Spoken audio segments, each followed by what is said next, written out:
Come to order. Welcome to our budget work session this date, December 14th, 2021. I do believe we have a motion. Oh, there he is, Mr. President. I was just about to say, he was just running a few minutes behind, and we got him. Got to use that Verizon time. We had IT in here. There you go. You already started opening up? Yes, sir. Okay.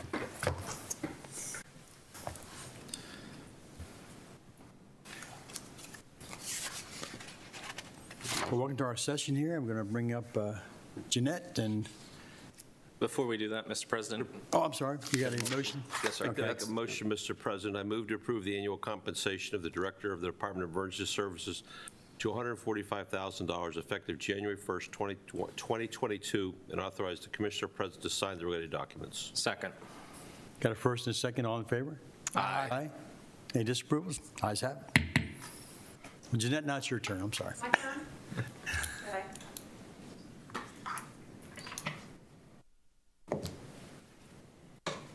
All righty. Just like other budget work sessions, good afternoon, Commissioners. We start off with follow-up from the prior budget work session, right? So we've got the capital improvement budget program, the current fiscal year to 2023 plan, and this is follow-up to the 11 to November 2nd, 2021 budget work session with balanced CIP and updated project changes. Then we'll go into operating, but at 2 o'clock, part of the operating, there's a live stream that'll be we'll be listening to from the State Comptroller's Office. It's an update to, I think, the Board of Public Works, and we'll Elisa will kind of say, hey, we're going to start it, and then we'll go and listen until you feel like you've heard enough. And then at that point, or listen to the whole thing, or then at that point, we'll continue with the budget work session. But I just wanted to let you know at 2 o'clock, we would probably be taking that break. All Just a right? projected... It's more of an update. There was an update on the from the Comptroller's Office at the MACO this summer, and then we heard a call on December 2nd for the finance officers of the county, and it really wasn't, the call on December 6th really wasn't a presentation. It was just question and answers. I think this might be more of a presentation. We don't have the document. I think after he does the live stream, I had read that he'll download the document, and we'll have that for future reference. But today we're just going to be listening to his presentation. Okay. I know this is out of the norm for what we're doing. Yes, it is. What was the catalyst to have the comptroller do this during one of our budget work sessions? Is there anything that's going to change what we're currently doing, or decisions that are going to be made today? Is this? No, it's just an update on how the state is doing and their projections and whatnot. And I was told that there was consensus of the board that wanted to do this. So that's why we're doing it. And if there's not, we don't have to. I mean, from Dr. Bridget. It's worth listening in the beginning, and if it gets boring, you just turn it off. Yeah, we'll listen to about 10 minutes of it, and if it gets... Okay. We'll just turn it off and continue. Right, it's not hurting us. We can, watch it or turn it off, but I mean, it is information. Okay. Well, it doesn't hurt to hear what they're doing at the state level, what they're projecting. Right. I think last year we had a number presented to us of $10,644,000. That was potential money we had available to us when we started our budget work sessions. And that number was provided by you, Jeanette. And it's not a bad thing. It is what it is. We ran on that number for quite a while, only to find out a little while later the number was a lot higher. And we may have had some different ideas. So my thought would be is it would give you maybe a little bit more broad view, knowing Right. what's going on at the state level, and help us here at the county level. Sure, I think absolutely. that number came from, The information number I used came from the state. but it also came from what projections this board Right. set.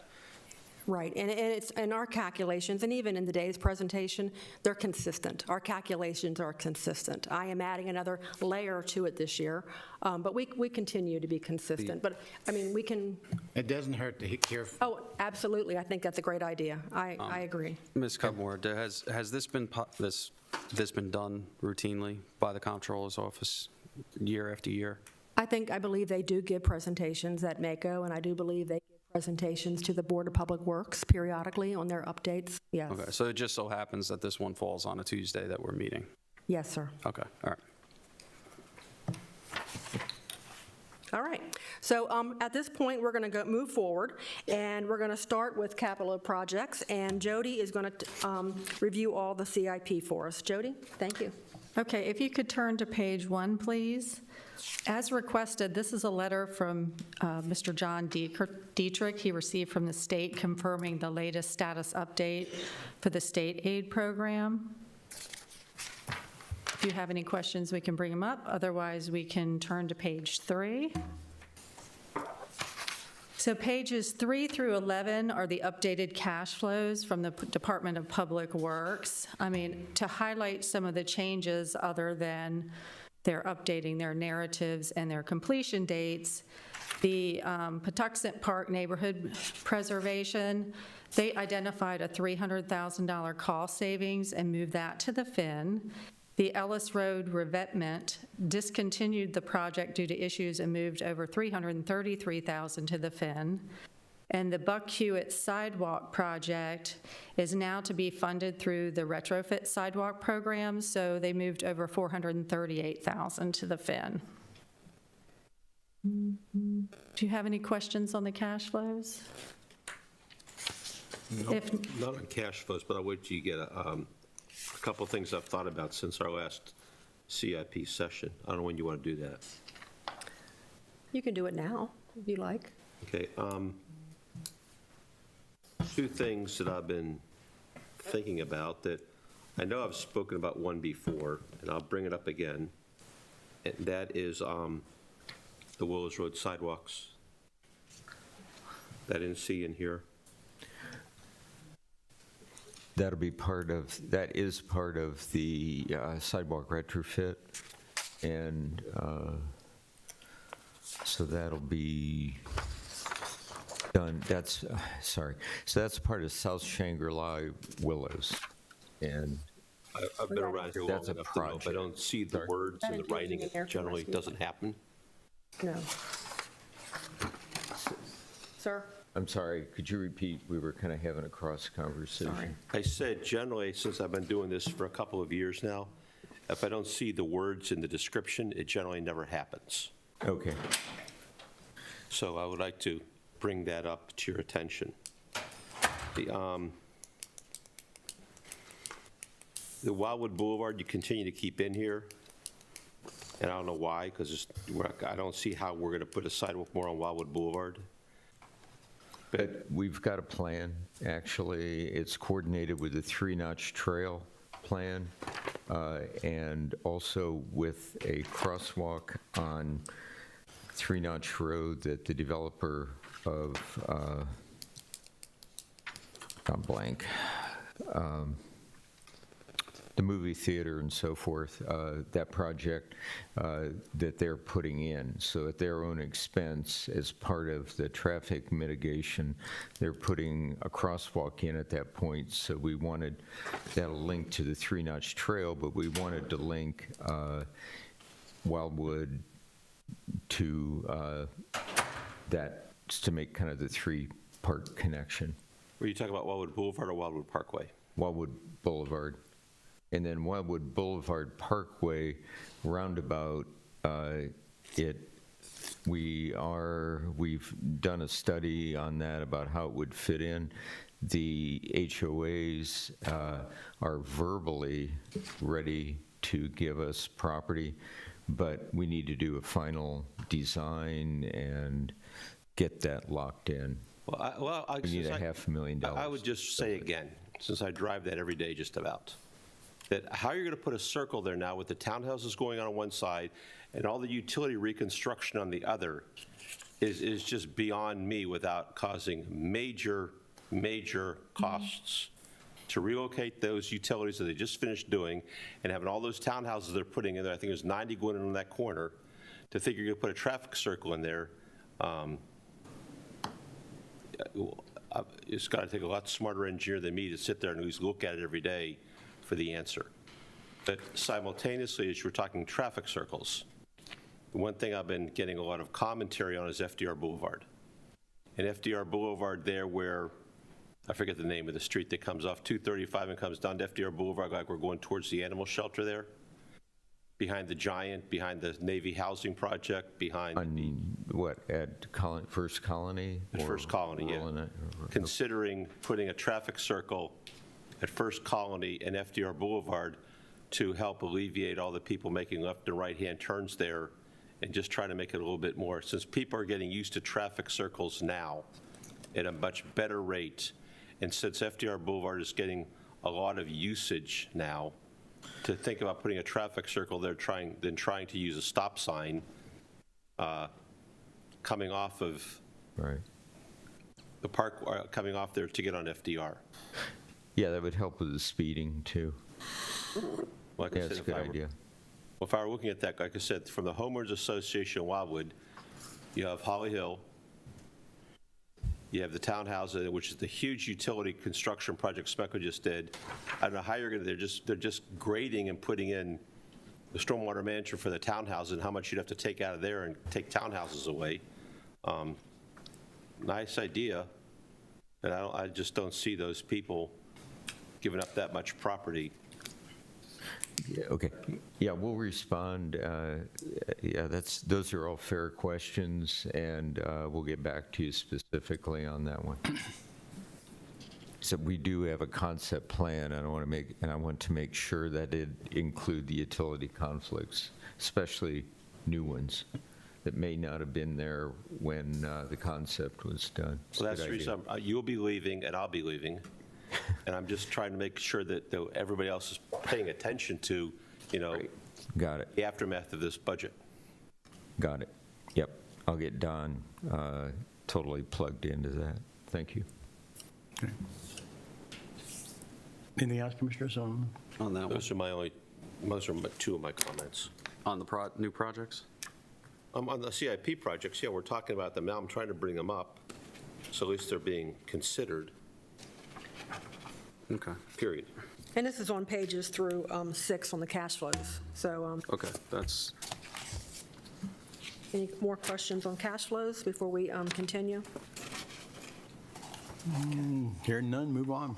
Okay, turning to page 12. Oh, sorry, if I could just interrupt for a moment.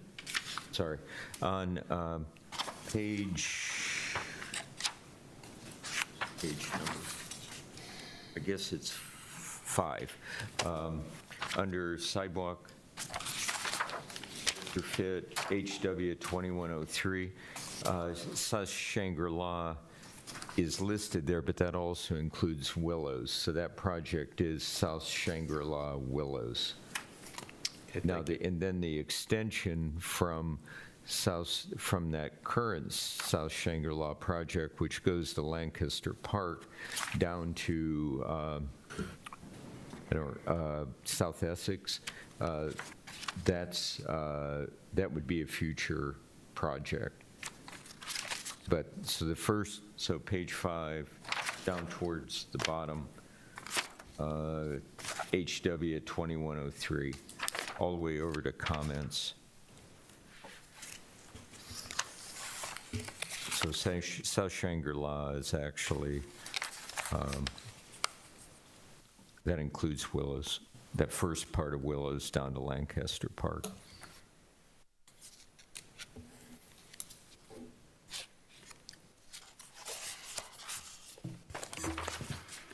Thank you, John. You're welcome. Jody? Okay, turning to page 12. So we've updated the schedule of proposed capital improvements for 3 changes to existing projects and 1 new project previously not brought forward. We start with the first row, which is the approved plan from last year. And as a reminder, we list all of the projects and any proposed changes below that. And the projects in black font are those that you approved at our last budget work session. And the projects in red font are additional changes. And we have the airport improvement projects with a reduction of $167,000. What page is that? Oh, page 12. Page 12. No, this is not this clip out, this, It's after the folded. after the folded page. Oh, after this, okay, sorry. Folded pages refer to the cash I flow. thought the pages were in order. That refers to cash flows, yeah. Cash flows are over. Gotcha. Okay. Thank you. And the next project, the Emergency Communications Center expansion with an increase of $100,000. And then the Regional Meat Processing Facility, which reflects the changes that were approved in this morning's session, moving funding from 2023 to the 2022 FIN. The Chopticon prior funding is a correction or a combination of prior approval. So turning to page 13, this is the section that lists all of our new project requests. And since our last meeting, we received a request for the Lexington Park Library renovations for $3.5 million. So this brings our total down below. You'll see the changes in the current plan of $5.4 million, and then expanding our plan to include the addition of fiscal year 2028 of $14.7 million gives us a total increase of $20.2 million. So would you like to go through any of these changes, or would you like to move to page 24 and look at the new project just submitted? Well, I mean, I guess they go hand in hand, don't they, right? The project sheets behind it? Yeah, Yeah. it's an option. Yeah. So the Lexington Park Library renovations. There is a lot of resources that are being pushed into the south end of the county. However, while it may be necessary, I'd like to know what mechanism was used to evaluate all of the libraries, with the exception of the new one, and delineate this particular one for renovations prior to the Charlotte Hall Library, which by infrastructure standards is far behind where Lexington Park is. So I'd like to know the rationale as to why this one's being done first, and if a study was completed by, or anybody to show which one needed to be done first and how these numbers were derived. Okay.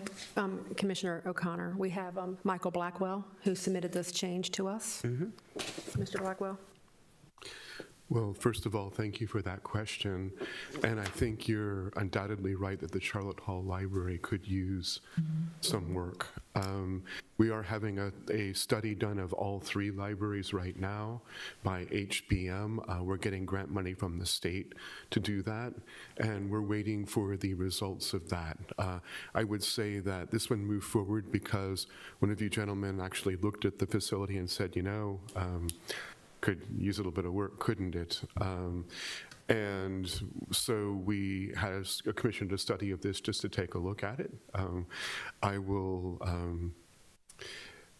happily provide the results of the Charlotte Hall study as well, and I'm expecting that by March, but it's not going to be completed in time for this. We did have a study done by Grimman Parker, the same architect who did the new Leonardtown Library, of the Lexington Park Library in response to the concerns that were raised about that one. So I'd say that's why. If you ask me, I'm being honest here, I mean, I've got this project in front of you. If you ask me, does the Charlotte Hall Library need it even more than Lexington Park? I'd probably answer yes, but I simply don't have the results of that study for you right now. Okay. So I think that answers the question I have, and I would agree with you, have gone to both libraries. You know, it's what I would say is that possibly the request of this project is a little premature in the fact that we don't have the studies back to go ahead and show which one is there, or if they could be done at the same time, and there could be a cost savings done at the same time between renovating Charlotte Hall and Lexington Park. We were able to do 3 turf fields at the same time. While it's not the same scale and scope, however, it was to ensure that we had each high school in the particular areas taken care of. In this instance, it just so happens that we have Chopticon, Leonardtown, and Great Mills, and we have a library in Lexington Park, Leonardtown, and the north end of the county. So if you look at the similarities there, I'd like to see the same type of equality given between the buildings. If you're concerned about that, I have the initial results of a draft of that study that's going to be done. It's not completed yet, but I don't wish to hold up this this process at all, but I could very quickly submit you something in addition. And I would absolutely welcome that. I think that library, if I had one building that I could pick up and turn upside down and shake out and completely redo, that might very well be the one. Yeah, Charlotte Hall. Yes. So I think that looking at these buildings and looking at the system holistically across the entire county, it's better to take a little bit of a different approach to try and take care of these facilities at the same time, so there's some equity across the county. So I'd be interested in that study to show that. And I think the study will probably agree with your supposition that Charlotte Hall is greatly in need of some work. Okay. Well, I think in following Commissioner O'Connor's suggestion, some information is better than no information. Right. Yeah, that's it. And state funding, is there some kind of mechanism that they get involved with a certain percentage funding? I see we have $1 million here on this project sheet. Yes, obviously I can't project for when these capital projects would be undertaken, but currently the state gives $7.5 million out every year to libraries for construction and renovation, and we got $1.6 million for the new Leonardtown Library. I thought we did. We haven't got a good number. I put in 2 requests, and the funding totaled that. Of course, if I were going to be asking for funds, I couldn't sit on the committee, but I regularly sit on the committee that gives away that funding, and I can tell you that these projects would absolutely... Let's use the term awards versus gives away. The funding. They are voted on by a panel of librarians and then put forward to the state. Yeah, I guess my point gets to be, is $1 million probably the most it could expect? For a total of a project about $4.5 million, it would be reasonable to expect, because every county in the state is looking at that $7.5 million, and so it's kind of given out competitively. But I would say that $1 million for this project would be considered and probably granted. Okay. And where are the numbers coming from? Is it from the study, or are these just numbers that are being generated? These are from the Grimm and Parker study, which has been completed and which I submitted to Department of Public Works and Transportation, and that study is available. And they can share copies, or I can share copies. Yeah. I mean, taking care of buildings is important. I mean, obviously with age, we want to make sure they're kept up to date. The school system does a great job of doing the top, I call them the top up, the roof up, getting the guts replaced in the roof, and then the ceiling, everything else. So, there might be some cost savings that can be involved with the contractors that are utilized by the schools. Either way, point is I would just like to make sure that it's not just this one particular library that's being taken care of. I don't know how we approach that, but... Well, that's a question for the board. Yeah. Would you like to see this project move forward, or would you like to see this project pulled until we can see the full study that may be available in March? I think it's fine to leave it in where it's at. And it's in FY '28. Yeah. Yeah, I mean, it's far There's enough out. plenty of room that we can flex as needed. Yeah, I mean, if we're going to do that, I would like to put a placeholder in there for the Charlotte Hall Library as well, marking that out in the CIP that it's going to make it a joint project, so it should be Lexington Park and Charlotte Hall Library renovations, not just Lexington Park. Right, and so we do have the appeals. We can get through the recommended, and we have the appeals that'll come in April. So maybe that layer, once you have those numbers, could be added at that time. I mean, I would... Well, I think what I'm looking for is to change the project title now to Lexington Park and Charlotte Hall Library renovations, and allow for the adjustment of the numbers within here without the appeal. So when it comes in, it's already done, so the numbers can be plugged into this. So it's not an appeal. It's just that we need to get the information so your office can plug it into the overall project. Right, but it will be an appeal if we bring back changes to you. Technically, yeah. Yes, But you right see where I'm now, going he doesn't with it. have the numbers, and so to plug in arbitrary numbers, I mean, I would, No, I'm not asking for that. Right. I mean, Mr. Dietrich's coming up. Can I make a suggestion? sure. My suggestion would be that some money would be put into design that would actually cover both libraries, so that we could take the results of the state study and put that more into our language and actually plan out CIP projects for both How much you talking about? facilities. I think that number that's in there, just double it to 20. the 20,000. Yeah. So 40,000. So it'd be 40,000. 40 for both library. That would be That both. sounds something reasonable come out of Yes. PAYGO, I would assume. Well, I would do the complete rebalancing when I bring it back, CIP to you, right. Okay. Sure. Yeah, that's exactly where I was trying to get to, is try and work it in now. So if it's in the A&E, in order to get it plugged in so the numbers can come back, it's already listed in there. The project title is Lexington Park and Charlotte Hall, and we can go ahead and look at it from that perspective. All right, so we'll make that change to 40, we'll change the title, and then when this comes back to you in February, if we have any further updates, we'll include at that time. Does that work for you, Mr. Block? That okay Yes, with- Commissioner Connor, thank you for bringing this forward. Frankly, I felt a little bit bad about recommending Lexington Park, although thank you for your support of libraries. Lexington Park is now going to be 20 years old. Yeah. Charlotte Hall is actually a little bit older, so I won't say the buildings have been neglected, but they could use, obviously not, we're not going to turn them upside down and shake them out, but they could use some substantial renovation and substantial reconfiguration to function as well as your new Leonardtown Library does. Great. I'll get some on the drawing board. And I will provide whatever figures that I possibly can that you need. Thank you so very much for your consideration. Thank you. Excellent, thank you. Thank you, Mr. Blackwell. Okay, turning to page 25, this is the schedule of bond authority needed, and the first row represents identified authority need based on our prior year approved plan, and then the next two rows are the changes from our budget work sessions, and then this provides us a total bond authority needed of $39.8 million. And currently, we have $23.3 million available, leaving us with a deficit of $16.5 million. So we've listed below some other available resources we can use to fund the projects. And we've estimated that transfer tax will be $8 million instead of $7 million as in previous years. So we've included an additional $1 million as a funding source.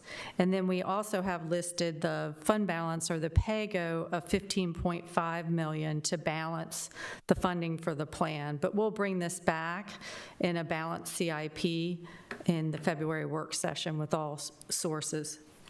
Excuse me.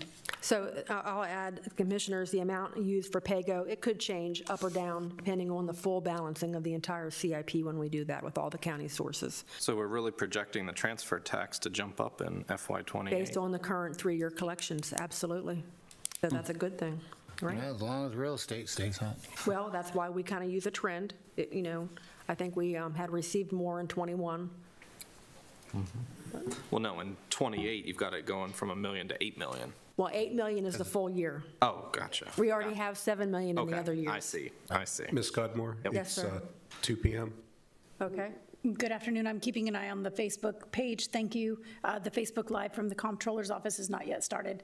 So Thank you. as soon as it does, I promise to jump in. Thank you. Okay, well, maybe I can get through the debt capacity update on page 26. Okay. So if you look at the first row, we have the real property assessable base per the November assessments from SSTAT, and this shows an increased growth of 3.2% in 2023, and then projecting out through 2028, we use 2.9%, and that 2.9% is the three-year average of 2021 through 2023.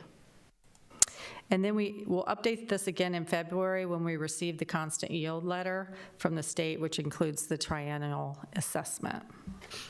Moving down the 2021 column, we have the outstanding debt for the county per our audit, which is $134.8 million. And in the out years, we're projecting the debt to increase based on the approved plan. And the section at the bottom of this report details and shows the computation of how we project the debt out. And then right below the county's debt, we have highlighted in yellow the first of two ratios we use in measuring our debt capacity, and this is the outstanding debt as a percentage of assessable base. And as you can see, we're well within our limit of 1.89%. Below, highlighted in green, is our available bond authority and how it pertains to our debt capacity. And the availability for 2023 will change based on decisions you make in 2022. For example, moving the RAC funding from 23 to 22 will have an impact of about 1.1 million, where we adjusted our authority. And that adjustment and the details moving from other funding sources such as federal over to the bond authority is in the reference section of this package on page 48. But we'll again bring this updated worksheet at the next budget work session.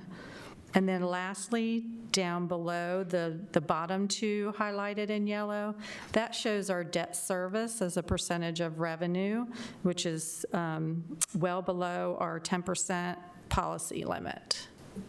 So the debt is affordable. Any questions on the debt capacity? Nope. So we don't go to bond market this year, but we go next year. Right, in FY 2023, All right. probably in July, the very beginning of the year, instead of at the end of the year in past years. Okay, moving to page 27. This is our operating impacts that are affected based on our capital improvement plans. We've noted a couple of projects where we have changes. And for our 2023 column impact, you're going to see those detailed requests when we move forward in the budget work sessions, when we go through our operating impacts in the coming months. Okay. All right, well, thank you, Jody, for going over the CIP. I guess we'll go ahead and start on page 28. Trying to get my pages turned around on me. So starting on page 28, this is where we get into our operating. And again, the information in here is consistent on how we have presented in the past years, except for Jody picked a new pretty color, blue. So that's probably one of the biggest changes. All right, let's go to page 29. This is the page that shows the FY 2021 fund balance reserves. And of course, we're showing you from 2017 through 2021.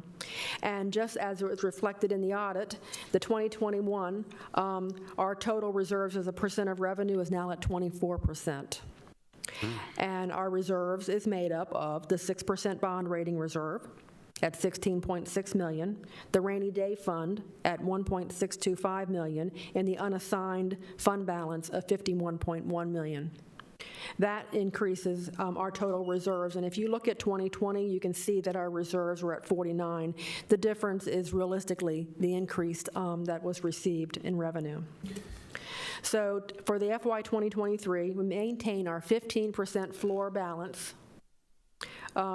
We could use approximately $25 million, and the options are for CIP PAYGO, operating other PAYGO, and to maintain reserves for any COVID impact, because we're still in the pandemic and we're still reviewing all of this stuff, so there could still be an impact going forward.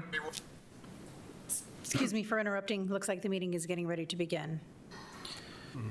This is for the Facebook live stream for the Maryland Board of Revenue Estimates for their vote on the updated revenue projections for 2022. David Brinkley, Mr. Schoffel, who's going to make a report to us, and we have Derek Davis, the newly elected treasurer-to-be, also attending just virtually, and we welcome him. But I want to make just a comment about my dear friend Nancy Kopp.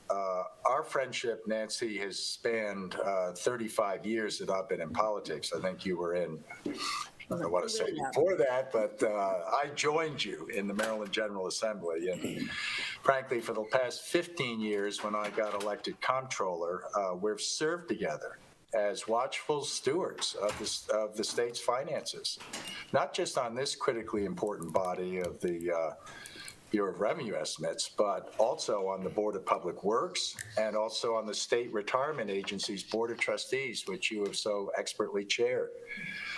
And the moment for us to separate is very bittersweet because I know the quality of your work for the last 46 years, what you've given the state of Maryland, not just as the state treasurer, but also as a legislator. And I know that because of you, Maryland's a better place. And I don't think you realize your impact on Maryland's communities and people that obviously is going to be felt for generations. But how about the impact upon people like me and others that have interacted with you? And I just wanted to thank you personally. I know we still have a Board of Public Works meeting together on Wednesday, tomorrow. But Madam Treasurer, it has been an honor for me to serve alongside you. And I wish you and Robert the very best. At this point, I guess I'd like to recognize the board's Executive Secretary and Director of the Bureau of Revenue Estimates, Andy Schaffel, for his report, unless Secretary Brinkley wanted to add some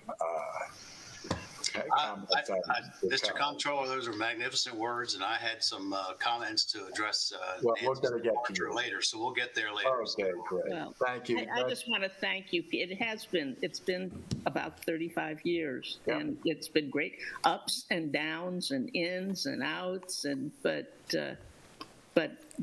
I think we've been great colleagues and friends, and I remember waving the Francho for Congress signs about 30 years ago, and I want to thank you very much for all, and look forward to continuing a friendship, and actually with the secretary, former senator, former delegate, Peter Francho, who sat across from me. That's what I'd like to know at this point. Of the House.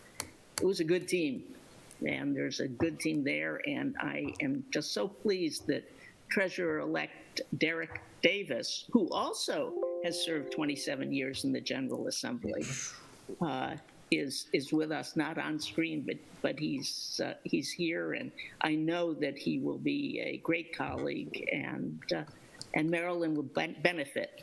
Change is good, and this is good change. Thank you.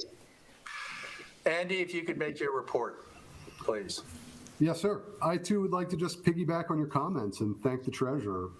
She's been a tough and constructive critic of the revenue estimates. She's made us work hard, prove ourselves. She's been excellent for the process, and I really, really appreciate your support and your work over the years on this board. As the executive secretary, we would not be what we are without you. It's much appreciated.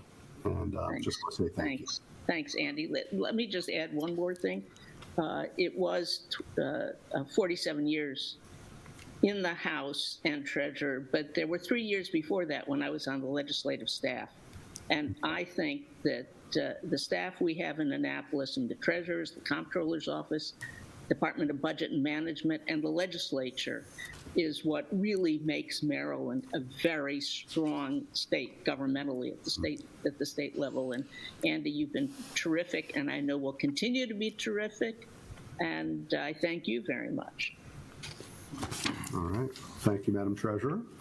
And Alan, if we could pivot to the slides. Thank you very much. Heading into the presentation, I will do my best to keep the comments brief. This table is in here. I don't expect anybody to be able to see it or really look at it, but it's here as an artifact. It is also on the comptroller's webpage, so it is publicly available. It is our summary table, and here is a summary of the summary table. What you see here is that the estimates we're putting forth today would increase the current fiscal year 22, by $495 million, and the budget year, fiscal year 23, by $543 million. So what is a relatively significant increase in terms of dollars? If you look at it percentage-wise, it's only a 2% increase over the prior September estimates. So the dollars keep getting bigger. That's something we've talked about quite a bit. in this evolution during COVID and the federal money, the revenue estimates have gotten considerably larger, and therefore so will the adjustments. And I do look at these December changes as adjustments. In September, we did the heavy lift of understanding the federal stimulus and the way it was flowing through the economy and into our revenues. This is a continued adjustment of that really structural shift that we took in September, where we increased the revenues significantly. Much of what we have here is money that is already in the door, and I'll get into that a bit more in detail. But we're writing up the income tax by $261 million in the current year, and the sales tax by $226 million. Income tax and the sales tax make up about 75% of the general fund, so they do drive the shifts. Corporate income tax we have down just a bit across both years. We expect to see an increase in refunds over these next 2 years associated with corporate income tax, but all in all, I don't want to give any mischaracterization. The corporate income tax is up very significantly from pre-pandemic levels. So the corporate tax base is quite strong. Don't let these estimates mislead you. And then the other, we have a hodgepodge of changes throughout the rest of the revenue stream. One of the more significant ones there is the tobacco tax. There were some pretty significant rate increases for cigarettes as well as other tobacco, and we underestimated the behavioral impacts of those changes a bit. So they are a bit higher in this estimate. So again, $495 million in the current year, $543 in the budget year is the revenue recommendation. Moving into the economics and the details, first off, we have to start with the COVID cases. Maryland is the black line there. The national number is the red. And as we're all pretty aware at this point, but I do want to point out, cases have been rising since the middle of November, and especially since the Thanksgiving holiday. Naturally, we all remain concerned that we could see something like we saw last winter. We know that the cold weather conditions are more hospitable to the virus, and we're all on alert. Naturally, any predictions we make are suspect to significant changes in COVID, and not just the virus, but government's reactions to it, and not just our own government here, right? We know that we are linked globally. Some of our challenges we have now are because of global supply chain issues. So decisions that are made outside of this country's borders could also have impacts on the estimates. And I think it's important to note this, not just from the health impacts and the impacts of ourselves, our families, and our neighbors, but this is global, and that matters to the revenue estimates. Jumping into the jobs picture, you've seen me show this slide over the last several years. After, let's see, here we are in October of 2021. The job losses kicked off in February of 2020. We lost 400,000 jobs at the Trow in April of 2020, and we're still short 91,000 jobs. So while we've been writing up revenues and we've seen our wage base expand considerably, we're still short 91,000 jobs, about a third of those in the hospitality sector. So please take note of that. Looking at the employment situation, knowing that many folks have not rejoined the labor force, this is a national discussion. We've been monitoring it for quite some time. We know that women were more deeply impacted, especially at the initial stages of COVID. As you can see here, that did bounce back. These are national figures. These aren't Maryland figures. The women being the purple line in this chart. We did see a resumption with the male side of it. More recently, there's been a bit of a split again. It's just for a short period of time, so I don't think it's anything to be deeply concerned about yet, but something worth monitoring. Of note is the 55 plus. And what we've seen is that our older workforce is not rejoining. Naturally, there are assumptions about why, part of it being the older workforce is more susceptible to the worse symptoms of COVID. So there's naturally health impacts. Also, we hear that the incredibly high value of the stock market has benefited those with 401ks to where they can think about removing themselves for a period of time. Nonetheless, it is deeply detrimental to the labor force. The 55-plus group typically comes back to work. They are highly experienced and highly productive. So we do hope to see an improvement in that category, especially as more folks get vaccinated. Looking at wage growth, and this is more just history here, we have seen a significant increase in wage growth beginning at the start of 2021. We saw that the official data goes through only the second quarter of 21. Our withholding data shows that it has continued up until this day. We are seeing withholding growth of around 8%, which is truly amazing given that we are still, again, 90,000 jobs short. Naturally, some of this, in terms of its purchasing power, is being reduced by the ongoing persistence of some of the inflation figures. And I'll touch on that a bit more later. But nonetheless, our tax receipts are not, they're nominal. They're not reduced by inflation. So we are seeing very strong growth in the wage base. Here are those withholding numbers. It's a bit noisy here, but I'll draw your eye to the very right side of the chart. And again, point out that on average in 2021, withholding's been growing about 8%. To put that in perspective, pre-COVID, withholding was growing about 4% to 4.5% in a good quarter on average. So a significant boost in the rate of wage growth in the state. Driving the income tax adjustment that I showed on that first slide is tax year 20. We are scoring tax year 20 at being up more than 9%. So global pandemic, and in that year, tax growth is just under 10%. The orange bar is adjusted for law changes, and that's the one to really focus on to look at trends in underlying income growth. It's our strongest growth year in more than a decade during the pandemic when folks lost jobs. We now know we've seen a lot of money come in since September. The returns are due on October 15th, and that's when you get more of your higher income filers. We are quite certain at this stage to really echo what we've been saying throughout this, that our high income earners did extremely well in 2020. This is likely due to stronger business income than they probably expected, as well as strong capital gains realizations as the stock market has done quite well. In addition to income growth, we've seen savings growth. This is a national chart. The blue line is disposable personal income, and it goes back quite some time to show trends. The blue line, as you can see, never actually decreases during COVID, during 2020 and into 2021. If anything, it's accelerated a bit.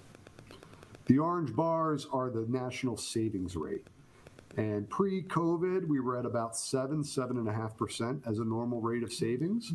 You can see that it picks up significantly during the COVID period. Some of that is a lack of ability to go out and spend money. Some of that is saving, and it reflects the risk perceived by consumers. And it also shows those extra dollars, that federal stimulus flowing through. Folks saved a lot of it. What we could call excess savings, if you assume the old savings rate at about 7.5%, there's been more than $2.5 trillion saved by consumers during this nationally. Something to point out here is 2021 Q3. While it is lower, that savings rate, than what we've seen at times when the stimulus dollars were intact, it's still elevated. So what that tells you is a lot of consumers still are waiting on the sidelines. They still are risk averse. They're still uncertain. So not only does this chart really illustrate that there is a lot of money sitting on the sideline still, it also shows that consumers still are a bit hesitant. and we're not back to normal. And that's important It's to already remember. posted online. We could have had this before this and not listen to this. Looking at the sales tax, I showed you at the beginning that we are recommending a pretty significant increase to the sales tax. It's based on year-to-date. Year-to-date, sales tax receipts are up 22%. We have 4 months of data in this fiscal year. They are up 22%. We're comparing to the fall of 2020, which was absolutely impacted by COVID. We were beyond the sort of shutdowns of the early phases of COVID. Things were open in the fall, but absolutely consumers were hesitant. So we are comparing against a weaker period, but this is even strong growth over pre-COVID months, one. And two, we had been assuming 12.6% growth. We were expecting strong growth. So really what we're recommending here, again, is a continuation of understanding some of the money that is now already in the door. This is, we have a high level of confidence in these revenue estimates. The money is in the door. We really are continuing to adjust to those federal dollars and how they're flowing through our revenue structure. So that really defines what's driving these estimates. I do want to point out some of the risks, just as always, to moderate the expectations a bit there. One, this is a chart from the Federal Reserve, and it shows the net assets by different wealth percentiles. So not necessarily by income, but by wealth. And these are the way the Federal Reserve defines it, not anything that we've done here. But they rate it by the top 1%, the next 9%, the next 40, and the bottom 50. This chart indexes to 2019 Q4, so pre-COVID, and shows that wealth has increased for everyone in these cohorts, but to the highest degree for the bottom 50%. I think that's very meaningful. Now, of course, they have less wealth to grow. So in terms of dollars, it's much more significant for the top 1% and the next 9 and the next 40. But proportionally, the bottom 50 has received a fair share, a significant share of the federal dollars and are driving a lot of the expansion afterwards.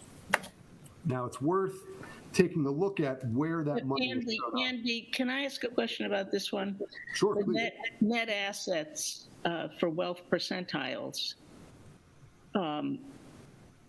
Obviously, if you don't have much wealth at all and you get something, say you have $10,000 and you get another $5,000, that's a 50% increase. That's a very large, but it's what I find astounding here is that blue line going up so much more, that is the top 1%, than the middle, than the rest of us. Am I reading that correctly? Or You are reading that correctly. so that gap is between the top 1% and the next 99% is growing really significantly, and that blue line are the people who have the most to start with. So the fact that they have the most to start with and the incline is so steep, steeper than others, it seems to me the real story here. Although it's true that the bottom 50%, we're certainly helped by the federal action, and that's terrific. Right. Mr. President. You're spot on, and the makeup of their wealth is very different, Keep right? going or go back to our regular budget? Top 1%. Huh? I'm ready to go back. Me too. If anybody needs it, the actual entire presentation was posted several days ago, apparently, up online for the marylandtaxes.gov, so you can get it there if you want to see the rest of it. And the point they were making there is a logical point because the stock market increased so much over the past year or two, and so the people with the most money in it probably gained the most. It is a positive outlook. So, yeah. Well, I think the other thing I gleaned is they talked about revenue growth of 5.6%. Now, are we talking about that kind of growth? I know Commissioner President Guy mentioned 3%. I just know that whatever growth we're talking about, revenue growth, is obviously going to impact our ability to pay people more or do more. And so I think whatever growth rate we come up with is going to be important. Absolutely. I had seen something from you talking about 2020 results, which may not be as high as 5.6%. Correct. Well, Ms. Cudmore, this presentation looks very similar to what you and I listened to a couple weeks ago It from is. him. It is. Yeah, So it's good to it's know. another perspective. It's It just is. more, it's really just I was on that information. presentation too. I know he doesn't And like it's to include me, information. but I was. That's good. The issue, I guess, gets to be is that we accurately portray what's coming down the road. Yes, sir. And a lot of the information I do receive from the state, just consistently how we have done in the past. So if you don't mind, I'll go through the pages. Let's go back to page 3. Thank you. So page 3 is we get the information from the State Department of Assessments and Taxation. And we get a report in November each year. So that you can see the top part on the November 30th report. That's what we showed last year, and it was a 0.7% increase between FY 2021 and FY 2022. That was part of where I was showing, oh, we're flat again.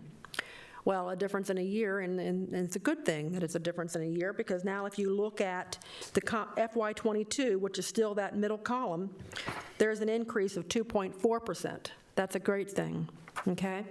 And then if you look at also at that bottom information and you compare over to where it says July 1, 2022, which is FY23, the preliminary estimates is an increase of 3%. So to me, I'm pleased to see that we're not flat as in past years, that our assessments are finally starting to grow where we thought they were going to be growing. Okay? So on the next page, I can't see the page number, 04, there it is. All right, so this is where we show, and we're looking at our property tax based on the assessments. So last year, we were looking at the revenue for property tax at $115.7 million, right? And that was based on the information we received, and that was on the 0.7% increase. And then, of course, we receive the update from the constant yield letter, which comes in February, and then we get a final update in March, which we use for the approved budget. And you can see the 22 approved budget was 118.9. So now we're getting, based on the information we received, it looks like our update now for FY 2022 is really a little bit less than what was approved, okay? And I really do believe when we get the info from the constant yield, that's going to update that real property number better, and then we'll also review our credits and additions and abatements. We won't get the next update for your personal property, utilities, and corporate until the March update. So these are the numbers that we'll use, because years ago, we used to get all the information together, but then they broke it up in the constant yield and the state website. Okay? So we're still in the ballpark. We're still at 118.9. So hopefully, and this again is FY 2022. Okay? So flipping to page 5 now we're looking at, okay, based on the information we just received from SDAT, we're looking at a projection for income for property tax at 121.9. Again, that is a 2.5% increase. That's great. Okay, and so again, we'll get an update on the constant yield, which will update the real property, and then we'll review our abatements and credits and whatnot, and then we'll have a new projection when we come in for the March work sessions. Okay? So that's property tax. All right, now we'll go into income tax. This is consistent on what we did last year. The difference is that we now have tax year 2020 information that came from the state. That's the $103.3 million. We had a tax rate increase for tax year 2020. So the increase of the 3% rate to the 3.17% rate was a 5.6% increase.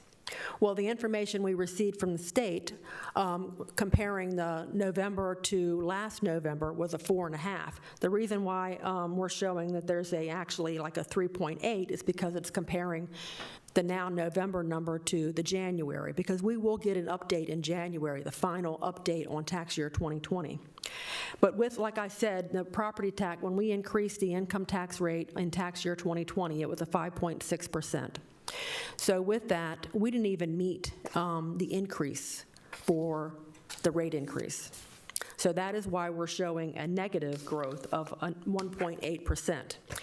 And when I looked at the reports, and you can see this information on page 74, on page 54, you can see the information that we received. It's in the reference area. And I will pull some information. So we had like you can show on that page 54 in the reference that we were at 103.3. And it's got the information that we received, and this is exactly what I receive each year, that we were a 4.5% increase compared to last November. And if you remember, when we got the tax tables, and it just dawned on me, when we got the tax tables and the reports from May 2020, it had indicated that we were not the only county that received a tax rate or put a tax rate increase for tax year 2020. There were 7 counties that put a rate increase in for that. And when you build in their rate increases and look at their numbers that are on that page with our 4.5%, the majority of those counties actually had negative growths also because they didn't meet their increases or they were broke even. So when it shows the state at 3.1%, it really is a lot lower because that is really, truly, a lot of it is just their rate increase, but not related to their growth. But there's no way to tell that, is there, empirically? Well, the rate increase was the 5.6%. So if we only had a 3.8, then that means we didn't even make, just all things not considered, we should have at least seen a 5.6% increase. Okay, That's where I'm getting. I see where you're coming from. With everything the same, we should have received at least a 5.6. We didn't. We only had the 3.8.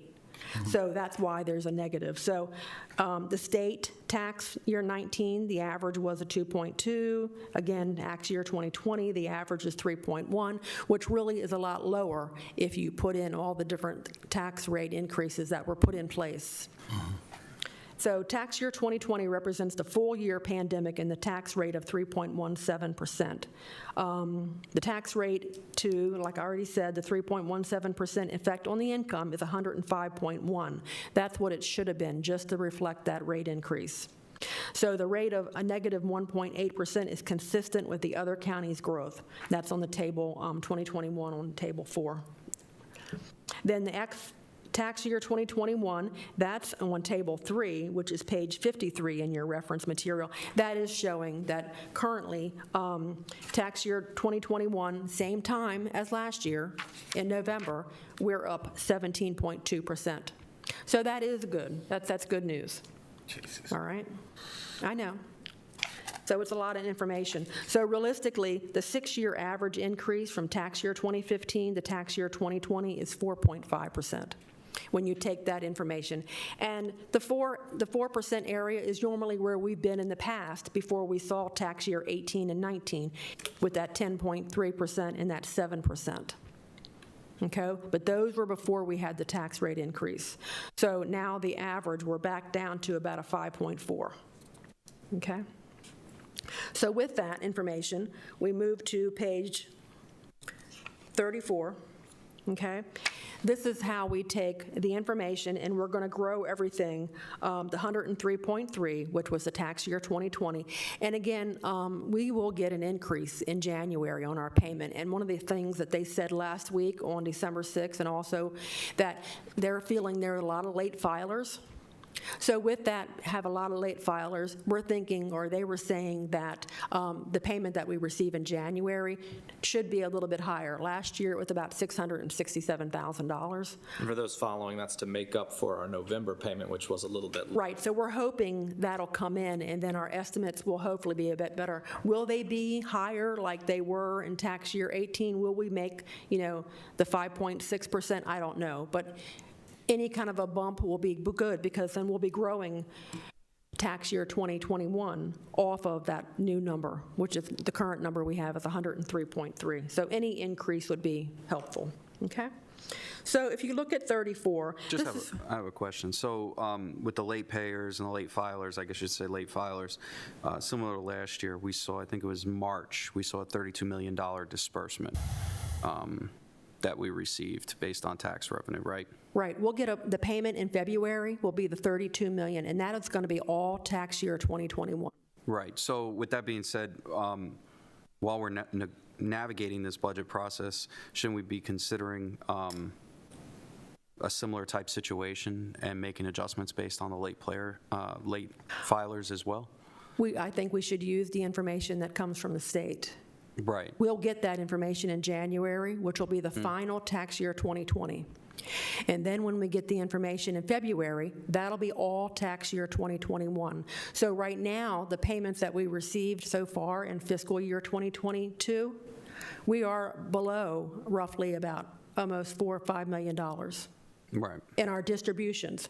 That's the difference. The tax years and how they actually distribute the money, they're a lot of times are not in sync. Yeah. And then just real quick, overall, including the 32 million that was dispersed, in total, what was our budgeted versus actual for the fiscal year? For the fiscal year 2021? Yes. We budgeted about $107 million, and we received, our distributions were about $127 million.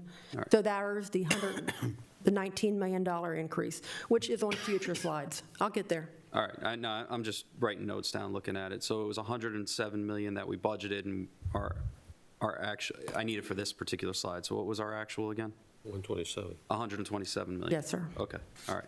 Thank you. All right. It's on the growth rate one, that's why I'm. Yes, yeah. So, okay, so if you look at page 34, okay, and you'll see we have all the years going across, the tax years, okay, and what we did for FY22 is that we grew tax year 2019 by 4%, okay? But you can also see at the top, we reduced the rate for tax year 22 to 3.1. So that's where we got to the 4%. It gave us pretty much an equivalent amount of the revenue projection, okay? So I'm recommending that we at least start with a 4% growth to be consistent with what you approved in the 22 budget, all right? Are you also advocating keeping the tax rate 3.1? No, I'm not. That's good. I like that answer. There's another slide. I'm getting there. Okay. Thank you. So you can see the blue line is the 4%. And what we do is, remember, this is tax year. We have to convert the tax year to fiscal year, right? So if you turn to page 35, this is where we split what is on page 34. We have to put tax years, so you can see for tax year 2021 in the first column, you can see that that's the rate at the 3.17%. And then we go down to a rate of a 3.1% in tax year 22, okay? So then we do half and half, because FY23 includes the tax year 22, July 1 through December, and then it also receives half of the tax year 23, January 1, 2023. So I have to actually take the information we have, the tax year 20, and I have to grow it to get to those points, because, you know, our information is so late.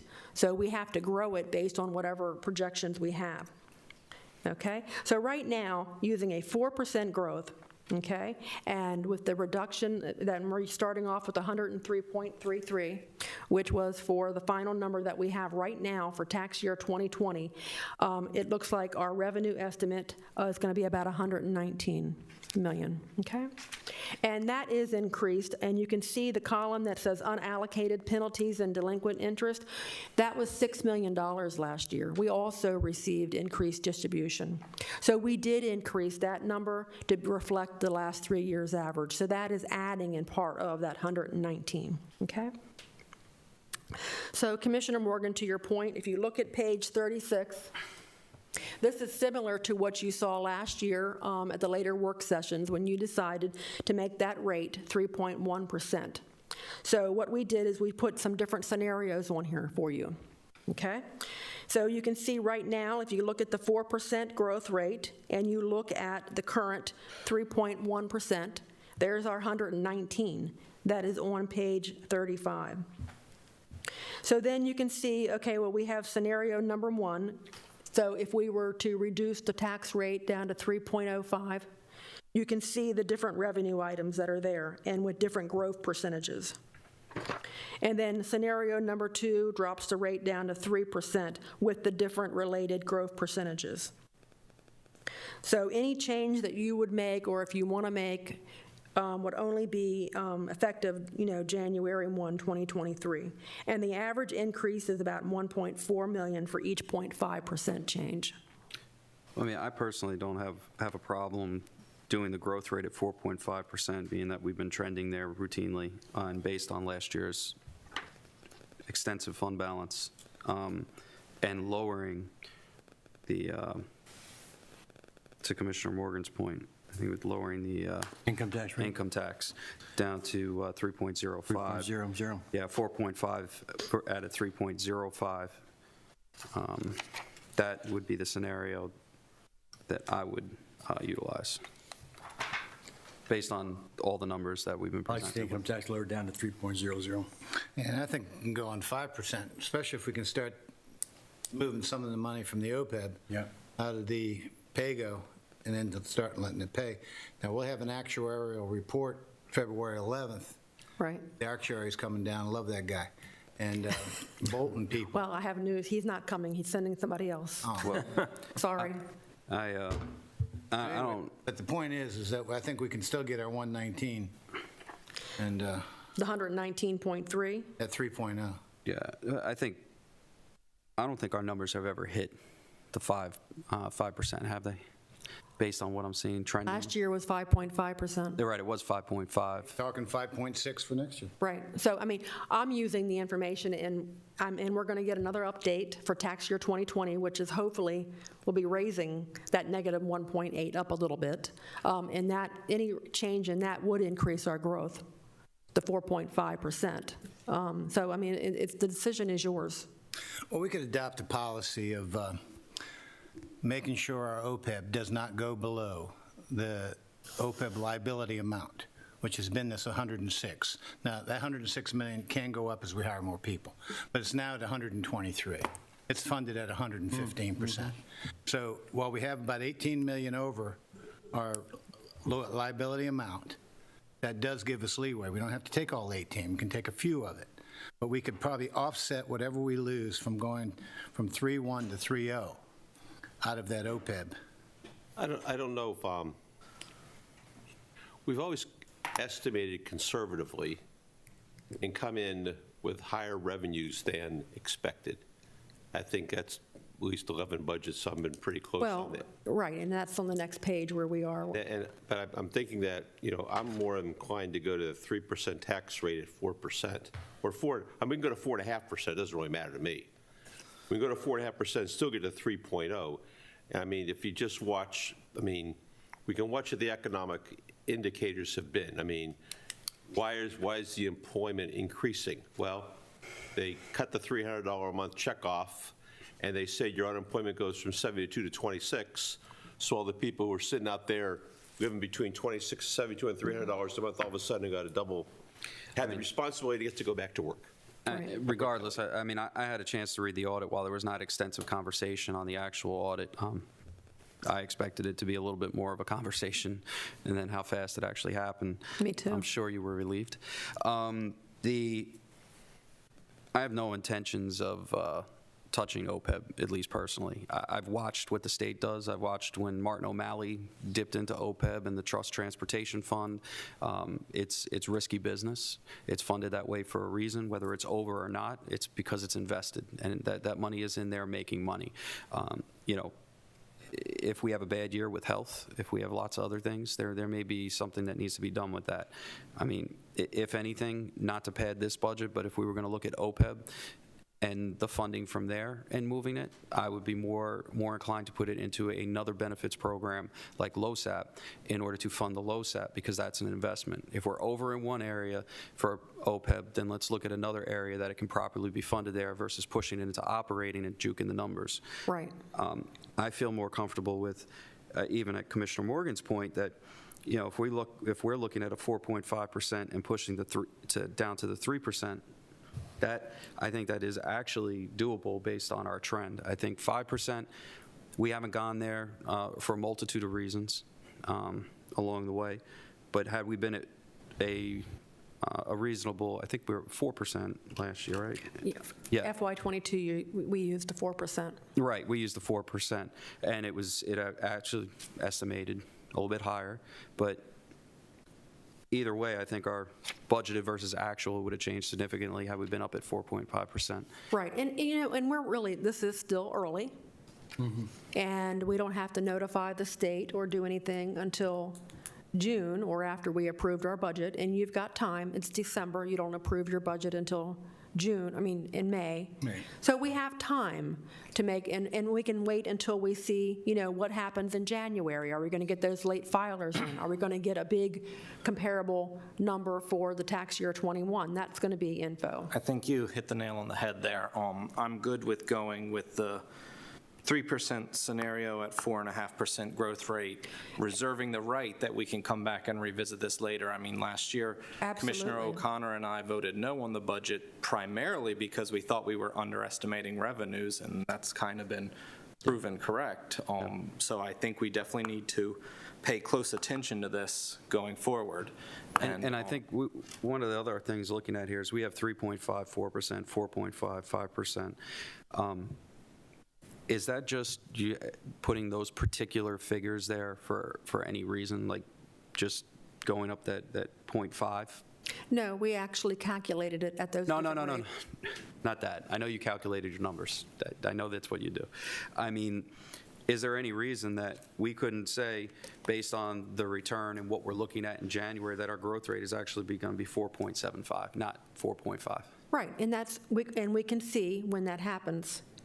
When we get our January payment? Yeah. No, I was asking, Yeah, is there any particular reason that we've never done that? No, I just use nice, pretty round numbers. Okay, that's what I was wondering, because if we're looking at it and there's to find that middle ground, if Commissioner Hewitt has 5%. 0.69 if you want to. Yeah, if we get an Commissioner average. Guy is like 5%, but the rest of us, you need to get that consensus, and it's like, okay, we can get somewhat there, and it's 4.75. We feel comfortable. It's not that full 0.5. I can plug in whatever % or growth you want. Okay. And then that pretty much is what the bottom says. The average increase is about 1.4 for every 0.5% change. Right. So you could plug that in and Right. come up with a different calculation and have your growth. So hearing what I'm hearing, do we have consensus, or do you want to give direction now, or do you want to wait? Well, I think we can wait, but I would not discount this OPEB, because what we've done there, we've changed our metrics. First off, we hired a new manager. We have a new asset manager. Secondly, we don't have the aggressive policies we've had for the last 6 years as far as our investment. We've changed these. We've ratcheted those down. Now that we've gotten to our goal, We want to keep it. we are down in the lower percentage. We're in the high single digits versus for several years, we were in the high teens on returns. Now, because we want to keep what we have, we're kind of walking away with our profits. So we recently had about a 1,800 point minor correction in the market. Our impact was about $2 million. A lot of other ones had deeper impacts. My point to you, and the other thing is LoSAP. It's funded at 52%. We've got that well under control, given the fact that a lot of our volunteers are not coming back. We're transitioning over to a paid EMS, and we're going to need the money to pay that out of the general fund without having to I'd still believe we can take this money out of OPEB, and not hurt ourselves. And I'm with you on that, Commissioner Hewitt. I think very cautious with it, but I'm with you on that. I think Right, now we have exceeded actually the liability with that 2021 audit. I mean, we have met our liability and we've exceeded it. Yeah. That's a great thing. Oh, I mean, yeah. we're like one of the few another counties that can tool in the actually book. say that. Yep. Be in the state. Right. And again, we've been following that like, you know, we've had a microscope on But it. we're going to have a presentation, and we've requested the information at our February meeting for OPEB. And then we're also at the February meeting for LoSAP. We're going to get an updated actuarial. Point is, it gives us a cushion. Gives us a real, And then we'll have good information at that point. I mean, I will keep an open mind to that, but Oh, yeah. every single time a government organization has touched any employees' benefits, retirements, doesn't matter what it is, and the monies that are in there, it has ended in disaster. So I want to I make sure agree. that, yeah, and just messing with those investment accounts, taking the money out that's there, not putting into another investment account, that is our employees' future. Right. And that is their family's future. always So going to be there. I want to make sure that if the market crashes or it takes a hit, that padding that's there doesn't put us under where we're going to be, because they're based on the economy and the way it's going, we have to It's watch. coming out of the general fund now. But- Continuing to come out of the general fund. Pay-go amount. SORP is, on the other hand, has continued to take money out of their investment account to pay their retirement. We're talking apples and oranges here. Well, let's get the reports in Let's- February. let's get the and bring those actuary- back to the budget work sessions We are in not March. jeopardizing anybody's retirement. Let's put that out there. This is not a disaster. We've been very, very frugal. We have been very, very cautious. You're right. About that OPEB. Well, I didn't say it was a disaster. I said every government that has messed with employee benefits There's a has lot of ended history. in There's a lot of disaster. history, absolutely. But I'm sure we got our funds in pretty conservative accounts that we're not, We've switched them around. we're switching around now. This Yeah. high volatile stuff. Yeah, I'm not, Could I just suggest for direction? Can I get some direction? I'd go with 4.5 and 3. Yes. Leave the OPEB option out there for discussion, depending upon what the Yeah, numbers. and wait till the actuary comes back. yes, Can we Do get- we have, okay, know You a have number 3. that we're working 4.5 to at. 3%. We know a number we're working with for growth, right.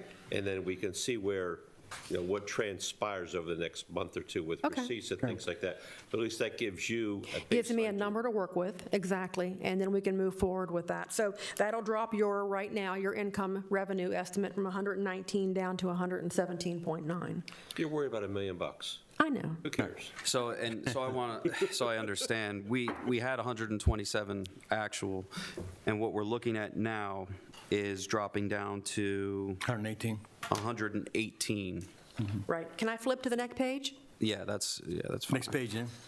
Next page? Yeah. That's page 37. So I was thinking about it, and I was thinking, now how can I go in there and tell the commissioners that we had a 1.8% negative growth? And Jody will tell you, I was scratching my head, and I'm going, how do I do this? My numbers, I was having a rough time, and she said, go home.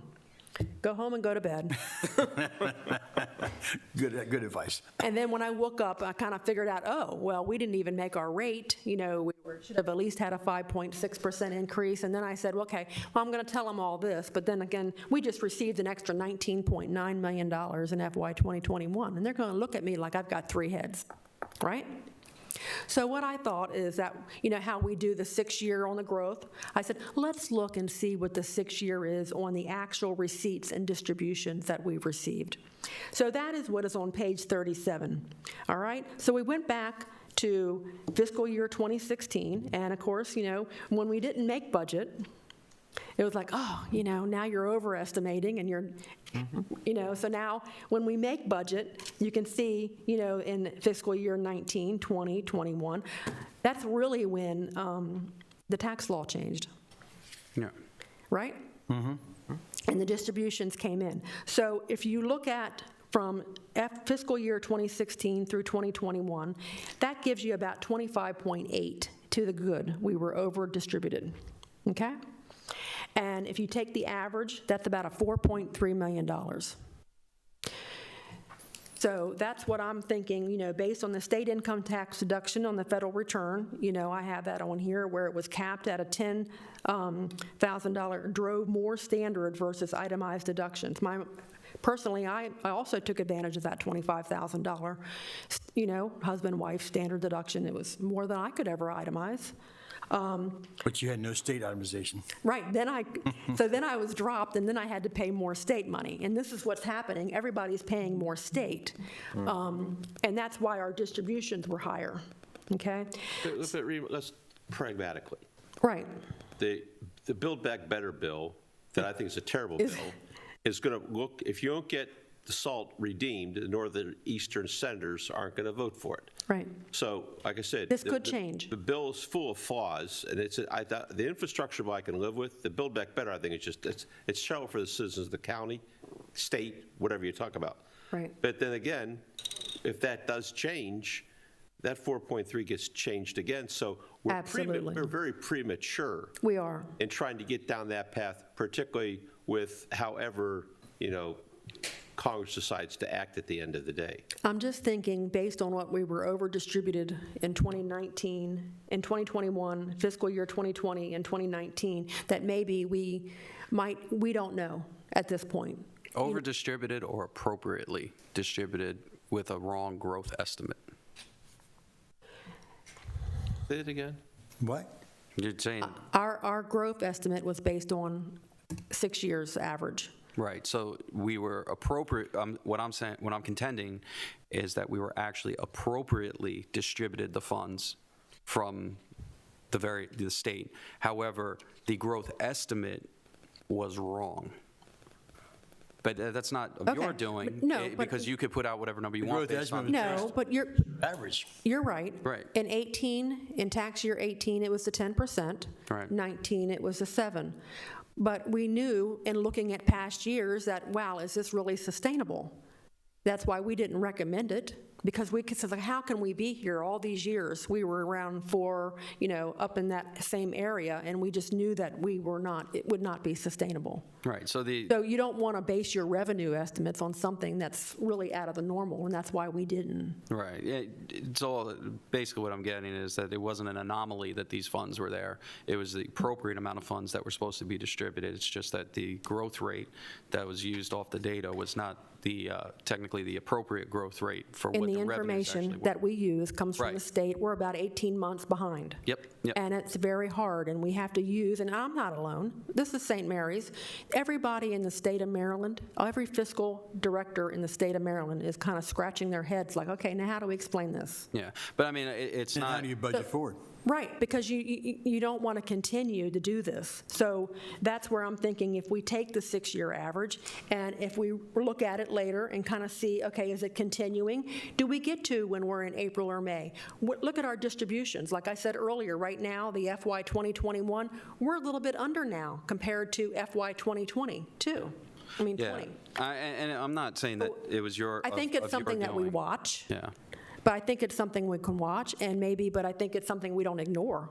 Yeah, well, my point on that is it's not of your doing. It's, of course, the budget rate and the growth rate is set by the board.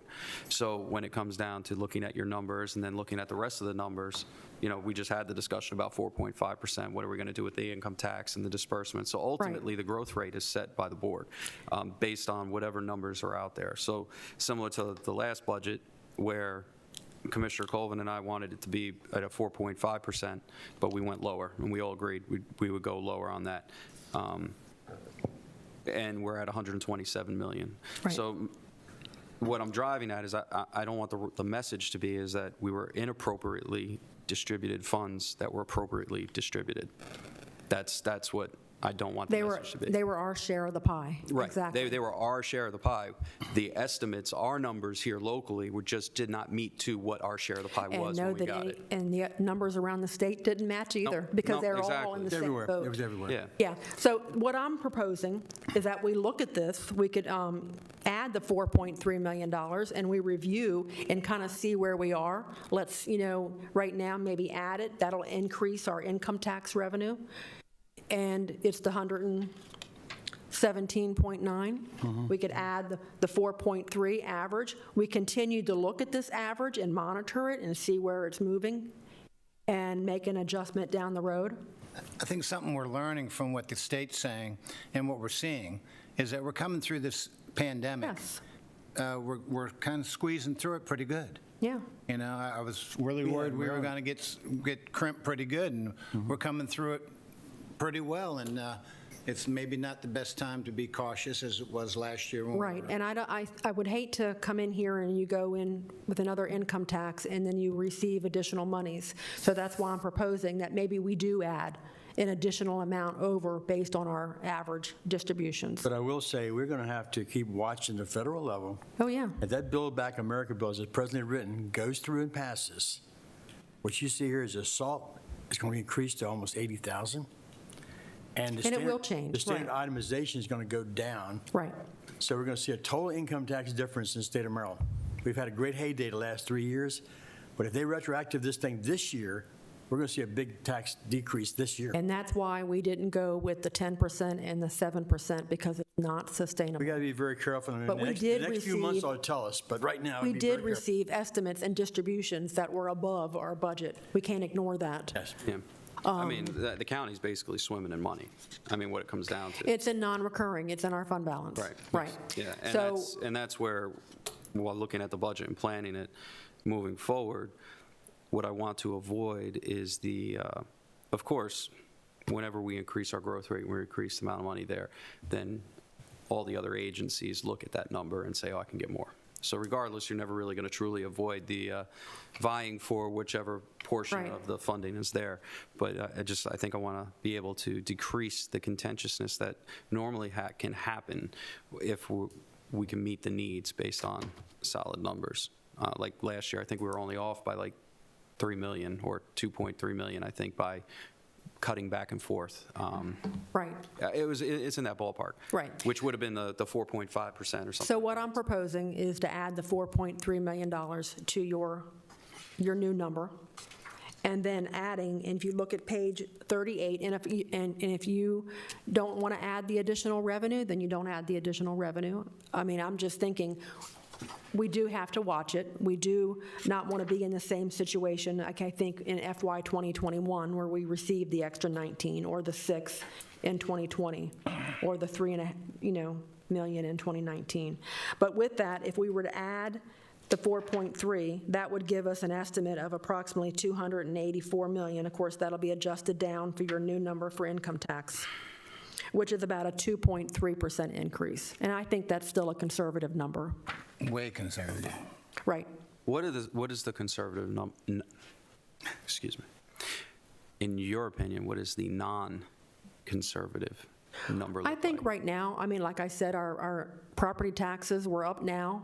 In past years, we said, we're flat, we're the 0.7, we're, our estimates and our assessments, we kept saying, when are our assessments going to grow? We know that we're improving and our assessments should have been increasing. I think we finally got there with your property tax assessments. It's so nice to see that they're not a flat increase. As far as the income tax, I think, any kind of a growth or anything, I think the 2.3 is conservative. Do you want it to be higher? Well, I mean, I would like to explore those options based on the trend that we have. I mean, I really would. I mean, last year's numbers are indicative of exploring that different option. I mean, truthfully speaking. And that's why I came in with the data speaks. Right, and that's why I came in with the 4.3, the average, increasing it above my calculation, because that is something outside the box. Yeah, and if it's possible, like what we already looked at it, to say let's do a decrease in the income tax. If Right. we're able to appropriately assess those numbers based on not the strict conservative nature of it, but adhering to an income tax decrease and really fine tune it, I think that's where we need to be. Okay. I appreciate you being that conservative. I truly do. Well, it's not my money. It's the citizens of St. Mary's County money. And I think, we have to look at it, and nobody underestimates taxes on purpose. Nobody overestimates taxes. No. I think it's important to be consistent in your formula. But there are going to be anomalies, I think, how we received that extra, the extra monies and distributions for the last 3 years. So I think we take action on that. We monitor it. I don't think it's something that's solid, and we have to see, you know, are we closer now to our estimates, our growth and our distributions and our tax years, are they kind of like starting to level out? So we have some more consistent information. It's just that the information is so volatile, you know, with all the pandemic, you know, and the different. I mean, it's about, at least in my opinion, it's about being conservative with the fund balance that we have. You know, there is money, let's talk about an OPEB, and if there was an emergency, that could be used. But at the same time, you know, based on what I'm hearing at the table, at least. So do we have consensus to add the 4.3, or do we not add that? I would like to see it. I'd use it for the sake of discussion. Yeah. Can always take it back. Well, that's why I think we monitor it, right? I agree. Do it at 4.3, but I would say if we're looking at this 4, 5, and some talking 5, look at a 4.75%. See what kind of number that rounds up to. I can do that. I think the 2.3 is way too low. Yeah, I'm fine with the 4.75. I mean, that's. Do I have consensus for, I can calculate the 4.75%. Do I have consensus for that? I'm good to leave it at 4.5 now, but if you want to have both calculations, that's fine too.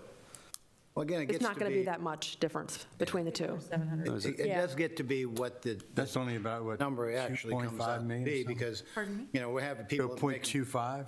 Yeah. You're won't even be you're 2 arguing million, about what? $700,000. Right, Yeah. right. But we can bring that back, and of course, when we come back with our revenue estimates in March, you know, we'll have the updated constant yield. Right. I'll have your February payment. Right. We'll have the final payment in January for the tax year 2020. We're going to have a lot more information, and then we can update our estimates from what you do today at that point. I think the biggest thing too is when we talk about, you can be conservative in estimating the budget, and then at the same time, a conservative nature can also provide a failure to the citizens. And this isn't directed at you, this is a general statement. So by being ultra conservative, what we're doing is not providing the services that the citizens are paying for with the tax dollars that they're there, creating a savings account fund balance that is used for another area. So there's a careful balance that has to be there, and that's why I'm asking you to look at it from not that ultra-conservative point of view. I don't think I'm ultra-conservative, but I get your... You see where I'm, yeah, it's more about let's see how we can get everything into the services that are supposed to be there while being fiscally responsible at the same time. So that's all I'm asking for. Thank All right, so I have consensus. We're going to do the 4.5. Right. Yeah, that's fine. And we're going to do the 3.0%. Right. And we're going to add the 4.3, and we're going to get the information in January and February, and we'll come back and we'll have an updated estimates at that time. All right. Yeah, by that time, we should have a better handle. Thank you very much. All right, let's go to page 39, and this is very interesting. Page 39 is where we show the 3 counties, and you can kind of see, look at the income tax number for each of the counties. Look at our income, our actual for 2020 and our approved for 2021. That's almost like the same number, isn't it? And then the same thing over in Calvert. They had 94.4 and they had 93 for their approved. And then the same thing for Charles, 139.5 for their actual, and then they did their approved budget at 140. That shows the volatility. It's not just happening here, where we were thinking our estimate was going to be here, and then we received the excess distributions in 2020 that we were not expecting. Okay, so you can see the FY 2020, that 107 includes that extra $6 million that we received. We weren't anticipating collecting that extra money, nor was Calvert or Charles. But when I saw that and I said, you know, there we go. I mean, all 3 of us, and I think this is what I was trying to say, it's happening all over the state. We were not expecting the extra distribution. Right, right. Okay, and then you can see we bumped up our 22. And that also had reflected more of the tax rate increase. Calvert and Charles did not have a tax rate increase. They were at 101. So to me, I thought that was interesting, okay? And what's the difference between the 3 counties? Tax rates, tax credits, and population. You know, so it's not always apples and oranges. All right? So then page 40, right from the debt capacity calculation, this is showing you, now we're going to look at some expenses, okay? So the debt service for FY22 is about $14.6 million, and then FY 2023 is about $13.1. Like Commissioner Hewitt said, we're not including a tax, we're not selling in FY '22, we're selling in FY 2023. So you'll see the $30 million that's estimated for FY 2023. And annual debt service for issuance of 20 years at 3% is a $2.1 million. Okay? And the impacts are changes to the FY 2023 CIP, the bond sale in FY '23. There's no bond sale in '22. And then what we include when we do our projections for going out years when we plan on selling is that the year of the bond sale is only half-year interest payment is due, and the full year interest and first principal payment is due in the following year. And that's how we structure our bond sale and our debt. Okay? Page 41 is our state-mandated Board of Ed maintenance of effort maintaining per pupil. You had a presentation at the joint meeting from superintendent, and he indicated on November 30th. And right now, we're using the numbers that were included in that, and that is on page 56 in the reference material.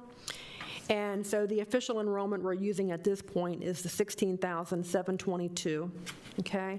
And then the official enrollment is for November 30th, 2021. We're going to use their numbers at 16,715. That's the reduction in enrollment. So it actually, calculation is the 114.4. We actually budgeted, and our highest local appropriation is the 114.5. So that would be the amount. There would be no really required. I know the Board of Ed is trying to get more information per Tammy on, more information on how to calculate this MOE to find out what is actually required. Last year when we did the multi-year, we were using the blueprint, and there was information that we were using that based on getting out to FY 2030, that we had to be at about $138 million. So I kind of backed into that number to kind of see how much. It's roughly a $3.3 million increase. So last year, so for 2023, it's 114.7, okay? And that's what's included in the multi-year, and I know that's almost what we had budgeted for FY '22, but until we get more information, or I guess until we receive the Board of Ed's budget request in February, then we'll have to adjust it. But right now, that's kind of what we're using It's until almost we... a wash. We're almost It already is. there. I know, because it was almost an increase of about $5 million in the '22 budget. So it was more than we normally had given. I mean, it was good. It was a good increase for them because they had the needs and they needed the money. But that is what happens, when you increase your MOE, that kind of it will impact your future years. But until we receive more information or the calculation, that's what I have right now. So the multi-year budget, I have also on the reference sheets in the back, the more detail. The revenue on page 58, you can see the revenues are there going across, and the 284.1, that number will change based on your new, your decision to reduce your rate.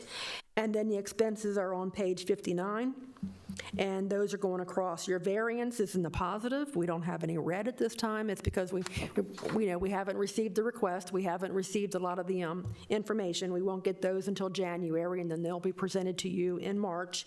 And so we added the CI. So your variance is now exceeding what your operating impact, your CIP operating impact. So right now we're in good shape. So when we come back, we'll have updated numbers, we'll have our request, and then we'll see, we'll do the balancing act.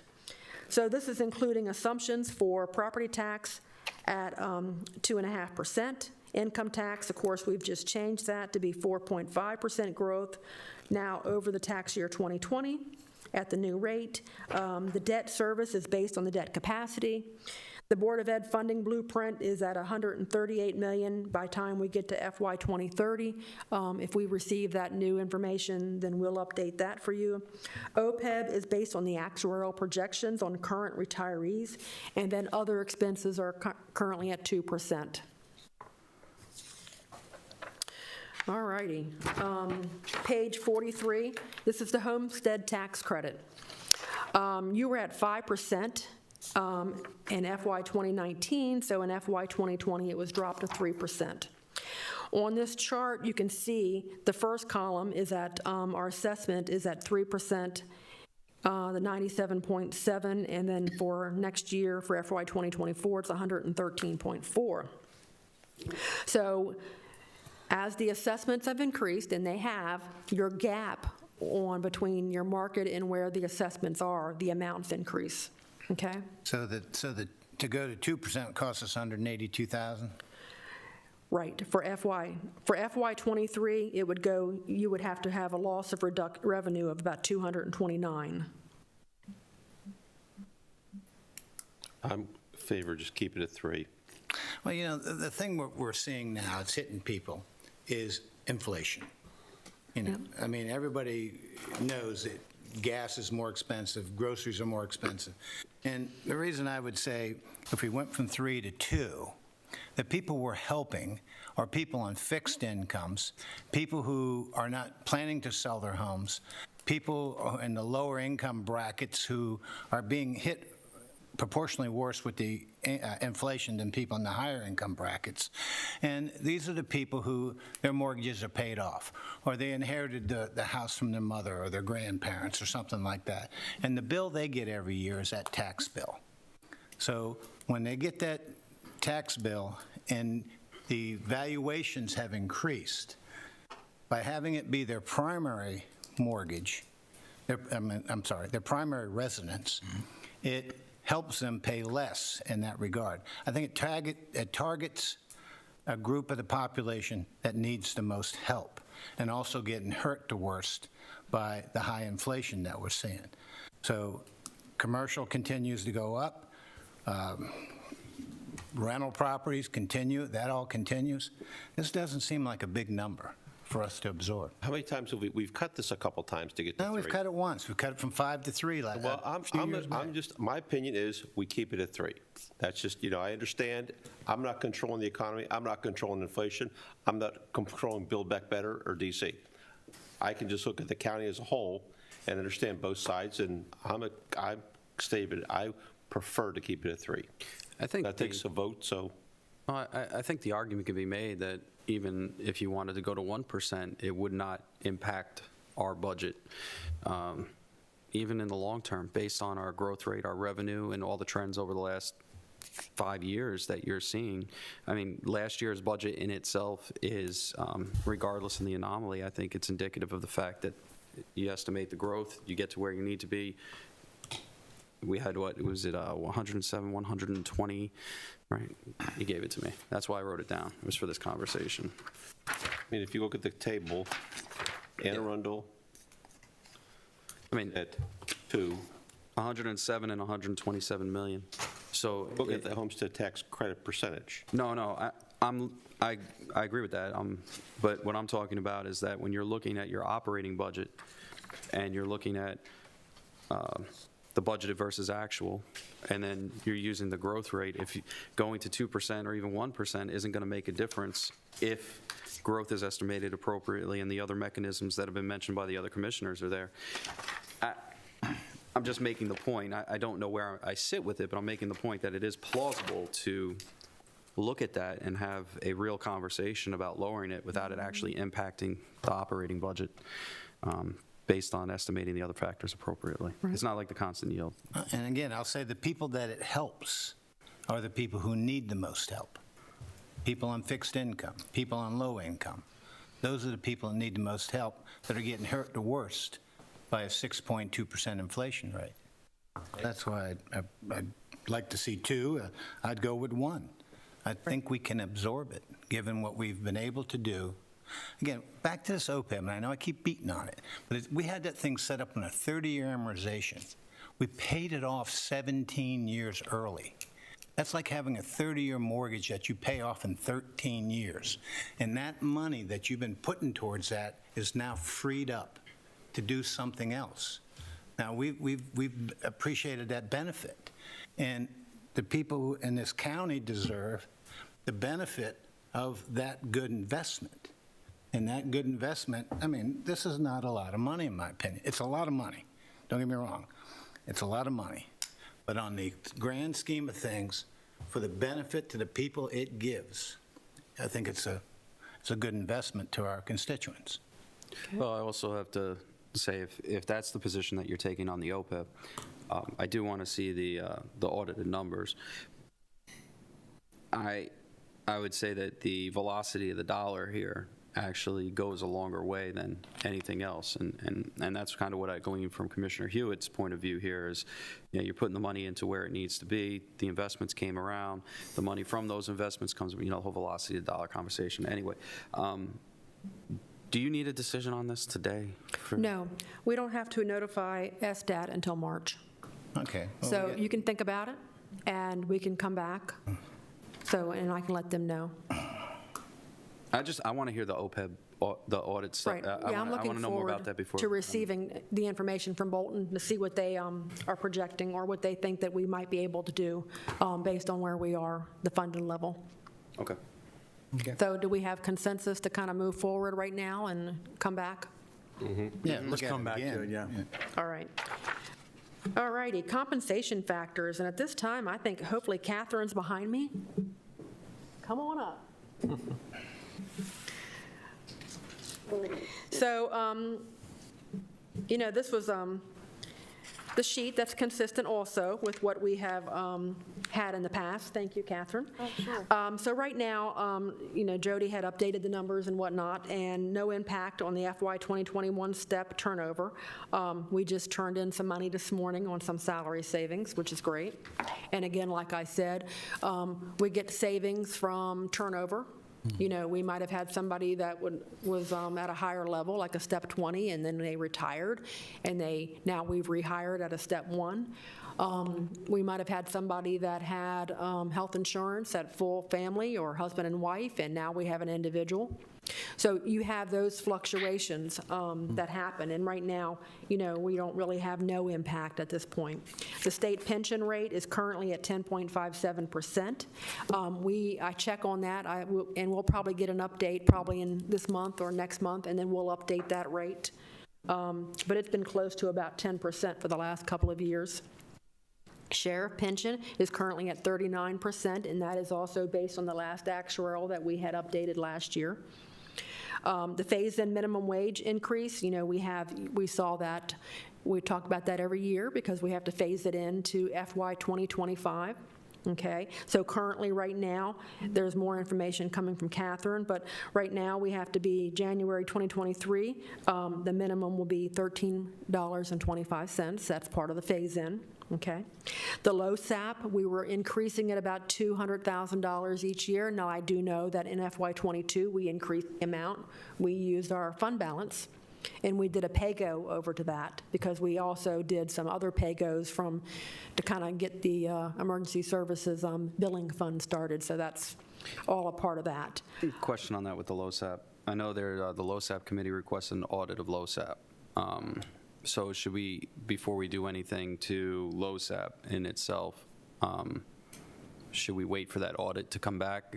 Right, and it might take a while for the audit to be completed. What we will also get, like I said, is we're going to get the updated actuarial from Bolton in February at that meeting. So I think looking at that number and seeing where we are and the changes that have been made and the information that's provided to Bolton to do that update, I think that'll let us know more of where we are.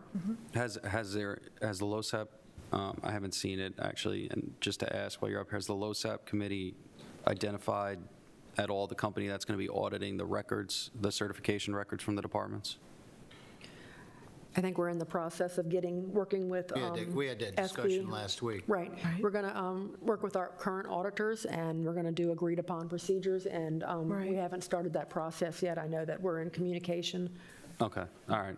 So it's a ways off. It hasn't happened yet. Right. It's coming based on the board. So pending items, just, letting you know that if we, one step on their anniversary is approximately $690,000. And of course, these are all preliminary, just to start thinking about where we are for FY 2023. Each 1% COLA is going to cost about $735,000. If we had a 5% health insurance increase, it's about $625,000. And the one good thing about the health insurance increase, and Catherine will go discuss more on that, is that the last couple of years, we've actually used our refunds. And we did not have to pay for the amount for the commissioners, the employer side. We were able to use savings and the refunds, so that's a good thing, Okay? And then talking about OPEB for 2023, is a 10-year from the last actuarial that was completed, I think it was September 2020, that we used for 22 and 23. The amount for 23 was about $4.7 million that they had indicated for PAYGO, for our current retirees only. And to give you some background information, I included that FY 2021, the actual amount for these guys, our current retirees, was about 3.9. And the FY 22 projected is about $4 million, okay, based on our current premiums that we pay on a monthly basis. And like I've already said, the February meeting with the actuarials, we're going to confirm the amount available in the trust to fund future FY 2023 and future budgets. Okay, so now that's compensation, and to finish up compensation, Catherine has a letter, and that's on page 46, and you're on. Oh, thank you, thank you. And just to continue with discussing the health insurance, we received a premium rebate this year of $1.237 million. Oh, that's significant. And then the portion of the rebate that is attributable to Metcom, the library, the Housing Authority, was distributed. Jeanette funded the call account with 15% of the premium. That was a decision the commissioners made last year as well, and that's a recommendation from our consultant. Last year, you may recall, from the employee portion of the rebate, we paid the identity theft benefit and anticipate doing that again this year. After attributing those items, $349,000 is attributable to employee balance and $1,887,000 to the employer. And as Jeanette mentioned, that's expected to be a sufficient funding for any kind of increase that might occur in FY23 for the health insurance premium. Good. Okay. Yeah. Very good. Okay, Thank you. great. And then some other considerations. We haven't had position reclassifications during the 3-year phase-in of the market adjustments, and I wanted to bring that to the commissioner's attention and propose that we may conduct reclassifications with your consent. The idea is looking at positions this winter, and any that would be recommended, it would be for July 1 effective. Well, what is your purpose for the reclassifications overall? The idea is that if individuals have accepted more responsibility and they're working outside of their grade and outside of their the position classification, it may have changed because of work that people are doing, and we haven't considered those. We've considered them for vacant positions occasionally, just like this morning, but we haven't considered them for any filled positions during the 3 years of the market adjustments. When would we know this during the budget process? Well, if we requested all of the information from the directors in January, probably March or April. Yeah, and then that would be in time to include it in the May budget work sessions, the amount, the cost, in your approval. Yeah, but when do we know, I don't have the calendar in front of me, when do we receive the presentation from the Board of Education and the Sheriff's Department? The Board of Education budget work session, I believe, is the first budget work session in March. March 1st. Yeah. And let's And not you're think saying for that- a second, they're not going to come in with their hand out for more money. So, and my concern is that timeline for the reclassification is coming at the tail end of larger conversations, or I guess it's the wrong way to Right, phrase so it, March but- 1st will be the budget Yeah. work session for the Board of Ed, and March 8th, I believe, is for the elected officials. Yeah, so you said, is there any way to get a quicker return on the reclassification so we could bring it in as a part of that You're conversation? getting a big bill late in the process. Yeah, and that's what I'm, And we don't want to get people's hopes up for no reason. right. Sure, we Yeah. can, End we of can February? certainly try. I mean, Depends, I know guess, I know how it's a many lot we of work, receive. but Right. yeah, I don't want employees to get their hopes up about a reclassification, put all that work into it, our department heads put the work into it, and then have it come down to, what are we looking at in the end game after we've already balanced or gotten close to balanced. So if we can get it beforehand, that would be really, really beneficial. Okay. So send out in January and try to have everything completed in February? We'll have them returned in January, right? Yeah, have them returned from the Have department them heads in returned in January. January. For what it's worth, Mr. Dietrich doesn't look worried about this one Right. bit. No. I don't know why. I was just going to say, perhaps we notify people today. Right. To start working on them. But to your next bullet point about developing career ladders for certain hard-to-fill entry-level job classifications, I think that's a really good idea. Oh, well, thank you. And that's something that the commissioners brought up. You may recall, we were here with the sheriff's office for station clerks, and you brought up looking at it for other positions. So I'd like to work with some of the department heads and managers on some of the more difficult-to-fill positions with your consent. Yeah, absolutely. And, I think overall, we're going to have we've already seen the larger requests that are coming in. And I mean, some of them are obvious needs and not so much wants, and those are going to be balanced. But I think the career ladders are important, and especially with our growing emergency services department. Right. That's going to be important to have that developing career track.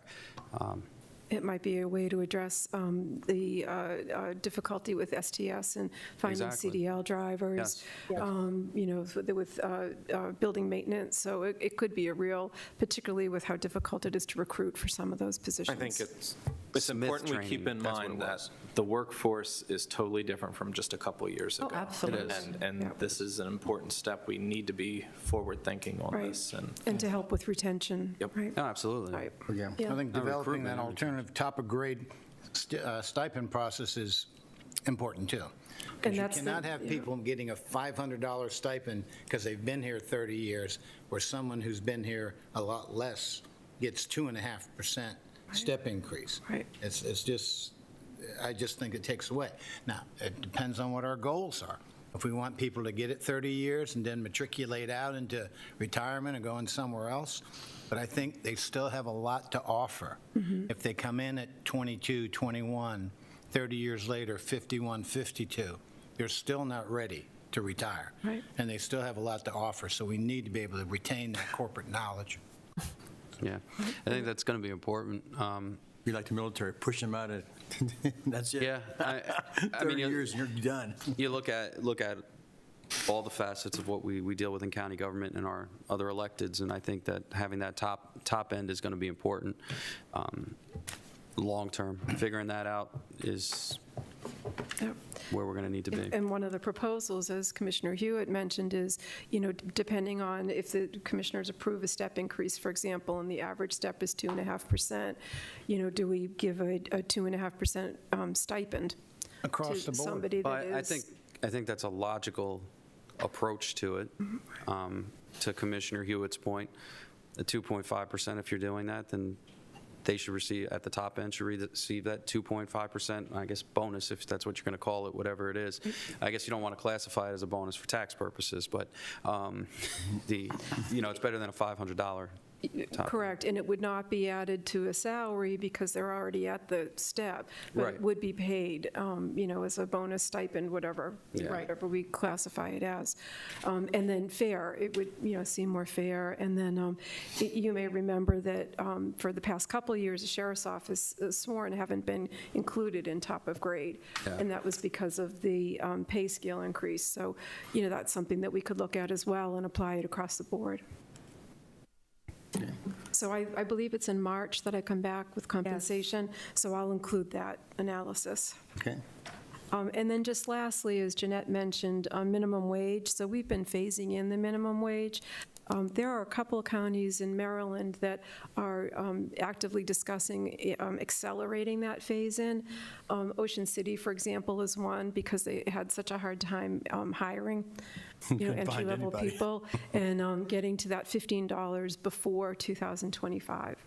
Well, how many minimum wage employees do we have, or vacancies for minimum wage employees? Well, and interestingly, we've had a couple of discussions with Arthur and Jessica about the enterprise employees, and we really have not had a hard time recruiting enterprise employees, and they feel that they're fairly paid and will follow the regular to the 2025. We have hourly employees, not as many, but they're STS, they're landfill. This current fiscal year, you all approved, instead of increasing the minimum wage in January, we increased it in July. So we may look at that again next year. The increase is from $12.50 to $13.25. Is that for the, that's not for the full amount? 1250 to 1325? $12.50 an hour to $13.25 That's the an phased-in hour. Increasing to That's the phase. 13.25 by the first of the year. Yep. Okay. Roughly a 6% increase. What does that look like financially to the county to do the, remove the phase-in and put it forward to where it needs to be? For hourly, I think For Jeanette hourly, I think estimated it's about 400,000. Right, right. For You go merit, from- it was enormous. You go from 12.50 to 15? Yes. Yeah. Well, it's something, and not that it'll be done, but I'd like to see how that fits into the overall budget. Yeah. Because when you're talking about recruitment and retention, if you're able to have the starting pay already where it's supposed to be, then you're not going to run into the issues with the current employees getting there. I mean, there's a pros and cons to it. I just want to be able to balance that. Yeah. Would you say right now we're meeting our goal with the 12.50 right now? We have exceeded it. problem. We increased the hourly scale in July. We were required to increase it in January. 23. Yep. Okay. Would be the next required. Yep. Okay. So we're fine. So I'll play around with some estimates and bring them again in March, Right. looking at that.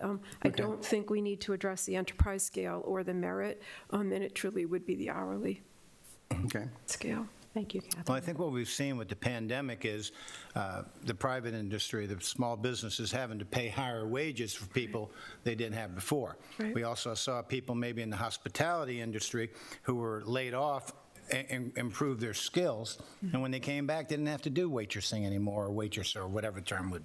Right. I don't mean to pick on waitresses. We didn't have to get into the hospitality business anymore. They were able to upgrade their skill. So my point is what we're seeing is increase in that overall wages of these, I'll use the term, low-income earners, $30,000, $35,000, $40,000 people. Right. But that is not going to go down after the pandemic's over with. Right. I think those wages are going to stay there. So Agreed. that's something we need to be cognizant Right. of what the outside's doing, so we can match that, Be competitive. be competitive for those same people. Right. And I think with the career ladders, if we look at the hourly scale, I think those strategies would address just that. Thank you. Well, that concludes our budget work session. And do you have any questions or comments, or do we get to say Merry That was Christmas? very productive. You get enough to work on, don't you? Have enough to work on. Always have enough to work on. Long ways to go still. Yeah. So our next budget work session is February 15th. That will be where we'll come back with CIP, and we'll do a complete balancing of the revenues, and it'll be a complete request at that time. And then we will have any follow-up, I think, from the day we could probably bring back with us. And then we'll go into our operating budget work sessions March 1st. Sounds good. Thank you. Thank you very much. Any more questions, anybody? Is that it? Adjourn. All right.